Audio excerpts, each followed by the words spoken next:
బీహార్లో ఎన్డీఏ దూసుకెళ్తోంది. 200కు పైగా స్థానాల్లో ఆధిక్యంలో ఉంది. ఎన్డీఏ హవాలో మహాగఠబంధన్ కొట్టుకుపోయింది. చివరికి సీఎం అభ్యర్థిగా ఉన్న ఆర్జేడీ నేత తేజస్వి యాదవ్ కూడా వెనకంజలో ఉన్నారు. ఆర్జేడీ కంచుకోట అయిన రాఘవ్పూర్ నుంచి తేజస్వి యాదవ్ మూడోసారి పోటీ చేస్తున్నారు. ఈ ఎన్నికల్లో గెలిచి హ్యాట్రిక్ కొట్టాలని భావించారు. కానీ పరిస్థితి తారుమారైంది. ఆయన ప్రత్యర్థి బీజేపీ అభ్యర్థి సతీష్ కుమార్ ప్రస్తుతం అక్కడ లీడ్లో ఉన్నారు. ఇప్పటివరకు 12 రౌండ్ల కౌంటింగ్ పూర్తయింది. 4500 ఓట్ల ఆధిక్యంలో ఉన్నారు సతీష్ కుమార్.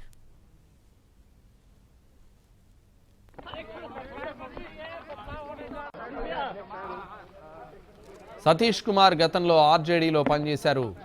ఆ తర్వాత జేడీయూలో చేరిన ఆయన 2010 ఎన్నికల్లో తేజస్వి యాదవ్ తల్లి రబ్రీదేవిని సైతం ఓడించారు. ఆ తర్వాత బీజేపీలో చేరిన సతీష్ కుమార్ మరోసారి రాఘవ్పూర్ నుంచి లాలు కుటుంబాన్ని ఢీకొడుతున్నారు. తేజస్వి యాదవ్కు గట్టి పోటీ ఇస్తున్నారు. మొత్తం 30 రౌండ్లు ఉండగా ఇప్పటి వరకు 12 రౌండ్లు పూర్తయ్యాయి. 12 రౌండ్ పూర్తయ్యే సమయానికి సతీష్ కుమార్ లీడ్లో ఉన్నారు.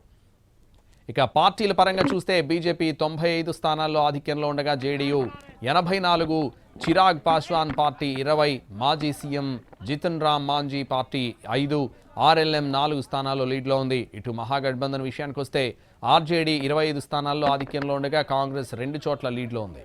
కిషన్గంజ్, భగల్పూర్లో కాంగ్రెస్ అభ్యర్థులు లీడ్లో ఉన్నారు. హైదరాబాద్ పార్టీ ఎంఐఎం మరోసారి సీమాంచల్లో తన పట్టు నిలబెట్టుకునే ప్రయత్నం చేసింది.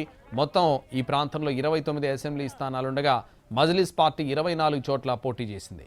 ప్రస్తుతం 6 స్థానాల్లో లీడ్లో ఉంది.